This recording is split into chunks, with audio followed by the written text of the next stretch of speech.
పెద్ద ఒక ఆపరేషన్ సింధూర్ ప్రకారం ఫేజ్ 1, ఫేజ్ 2, ఫేజ్ 3 జరిగి ఖచ్చితంగా అవన్నీ జరగబట్టే కదా వాళ్ళు రాజీకి వచ్చారు, అలా ఊరికి వస్తారండి మీరు చెప్పండి. కాబట్టి మనం చేసేది చేసినాము ఉంటది కదా. ఇప్పుడు పిడికెడు ఓపెన్ చేసేస్తే ఏమొస్తుందండి, పిడికెడు ఎప్పుడు బిగించే ఉండాలా, ఇంత అయిపోయిందా అని అనుకోం కదా. అంత పాకిస్తాన్ మన టార్గెట్ కాదు కదా.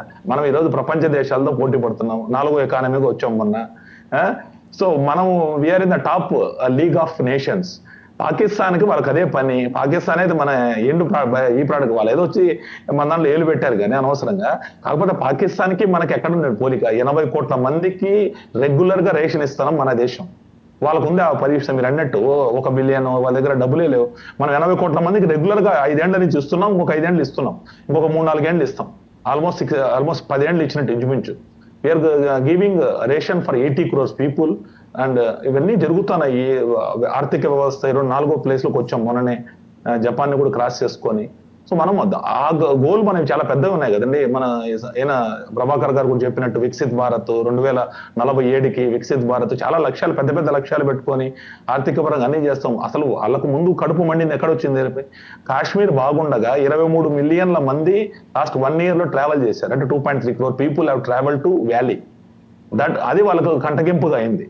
పాకిస్తాన్ వచ్చి దీన్ని డిస్టర్బ్ చేయాలా, ఈ యొక్క డెకోరంని, ఈ యొక్క పరిస్థితిని. వీళ్ళు ఫైనాన్షియల్ గా బాగా సెట్ అయిపోయిన కాశ్మీర్ ప్రజలందరూ కూడా ఇప్పుడు టూరిజం పరంగా డబ్బులు వచ్చినాయి అనుకోండి, వాళ్ళు ఎవరు తుపాకులు పట్టరు కదా. వీళ్ళు ఇచ్చే దానికి ఎవరు ఇది కాదు కదా. When they are financially equipped, ఎక్కడవుతుందో చెప్పండి.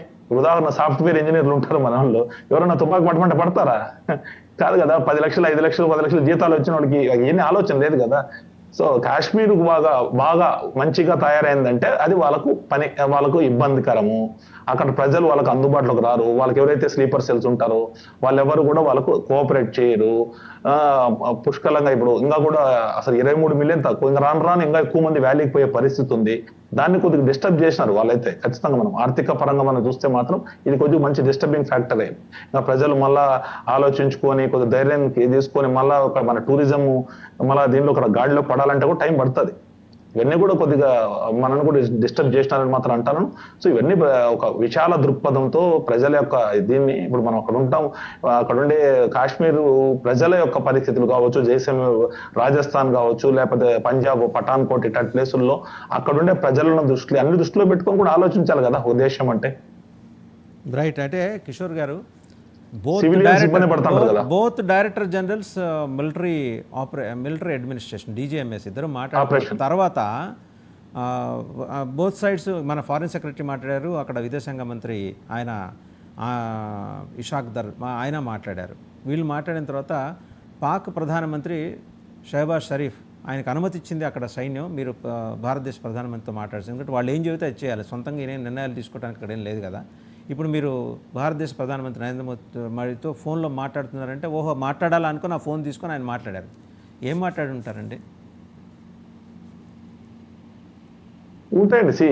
మనం దౌత్యపరంగా ఖచ్చితంగా వాళ్ళు రాజీ ధోరణితో మాట్లాడి ఉంటారు. పాకిస్తాన్ పరిస్థితి అన్ని రకాలుగా ఆందోళనకరంగా ఉంది. ఇండియాతో ఢీకునే పరిస్థితిలో వాళ్ళు లేరు. తెలుసో తెలియకో జరిగింది ఏదో చెప్పుకునే వాళ్ళు మొసలి కన్నీరు కారుస్తారు. ఇవన్నీ ఉంటాయి, ఖచ్చితంగా ఉంటాయి. దీనికి ఇది ఒకటే కాదు, మన వాళ్ళు కూడా నమ్మరు కదా. ఎవరైనా ఇలా చెప్పుకుంటూ పోతాం మధ్యలో మళ్ళీ చేస్తూ ఉంటామని. ఇప్పుడు ఎక్స్పోజ్ అయినారు వాళ్ళు. ఇప్పుడు దాకా అసలు తీవ్రవాద శిబిరాలు ఉన్నాయి అనేది తెలియకుండా ఇవన్నీ ఇప్పుడు ఉగ్రవాద శిబిరాలు అదే ఉగ్రవాద శిబిరాలు ఉన్నాయి, అవన్నీ ఉన్నాయి అనేది ఎక్స్పోజ్ అయినారు కదా. ఇది కూడా రేపు ఎప్పుడన్నా ఒక మెయిన్ అంటే whether do they admit in the next round of dialogue with, అంటే ఇద్దరు కూర్చుంటారు కదా మిలిటరీ అధికారులు, అటు ఇటు కూర్చుంటారు, అక్కడ అడ్మిట్ అయ్యే అవకాశం ఉందా? ఆ కండిషన్ ఏదన్నా ఉందా? ఎందుకంటే మన మిస్ట్రీ మాట్లాడేప్పుడు ఒకటి స్పష్టంగా చెప్పారు, కాల్పుల విరమణ మాత్రమే, ఎక్కడ సీ, ఎయిర్ అండ్ ల్యాండ్.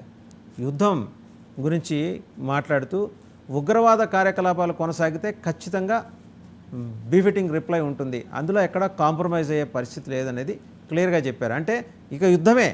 ఇప్పుడు వరకు జరిగింది కేవలం జస్ట్ ఇది ఒక ప్రియాంబుల్, జస్ట్ ఒక ట్రైలర్ మాత్రమే చూపించాం. యుద్ధం చేసి తీరుతామనేది అంతర్లీనంగా వాళ్ళు ఇచ్చిన, అంటే మిస్రీ ఇచ్చిన సందేశంగా, భారత్ ఇచ్చిన సందేశంగా మనం చూడొచ్చా? ఎప్పుడు వాళ్ళు మరోసారి తెగబడితే, నేను మళ్ళీ చెప్తున్నానండి, మళ్ళీ తెగబడితే, సార్ జూపిడి గారు మీరు వాసుదేవన్ గారు సార్ చెప్పండి చెప్పండి if you can permit me, please. ఆ మిస్రీ వన్ లైన్ ఆ స్టేట్మెంట్ లో there is no such condition అండి. మీరు తెగబడితే మేము ఎగబడతామనే కండిషన్ లేదు. గ్రౌండ్, ఎయిర్ అండ్ సీ 3 చెప్పారు. 3 చెప్పారు. సీజ్ ఫైర్ 5 o'clock నుంచి అమల్లో ఉంటుంది 17 hours. ఒకసారి ఆ బయట చూద్దామండి, ఆయన ఏమన్నారో చూద్దాం. జూపిడి గారు నో ఎగ్జాక్ట్ గా పెట్టండి కావాలండి. నో ఒకసారి ఆయన ఏమన్నారో చూద్దాం ఒకసారి. I have a very brief statement to make. Following that, as you know, there will be a briefing by my colleagues from the military. The Director General of Military Operations of Pakistan called the Director General of Military Operations of India at 15:35 hours earlier this afternoon. It was agreed between them that both sides would stop all firing and military action on land and in the air and sea with effect from 1700 hours Indian Standard Time today. Instructions have been given on both sides to give effect to this understanding. The Directors General of Military Operations will talk again on the 12th of May at 1200 hours. Thank you. So Jupudi గారు అంతే. That's sir. అది ఆయన ఎంతే చెప్పాడు. ఇంకా ఎక్కువ తర్వాత మళ్ళా ఉంటే ఏమైనా అయితే మేము ఎంత చూస్తాము, మళ్ళీ మేము యుద్ధానికి వస్తామని చెప్పలేదు. అంటే నార్మల్ గా సీజ్ ఫైర్ డిక్లేర్ చేసేటప్పుడు ఇలాంటి సెంటెన్సెస్ ఉంటాయని నేను భావిస్తా ఉన్నాను. అంటే బయలేటరల్ టాక్స్ మీరు అన్నట్టుగా ప్రపంచ పోలీసులు ఇన్వాల్వ్ అయిపోయిన తర్వాత మనం ఒక పాకిస్తానే వాళ్ళ చేతిలో ఉందని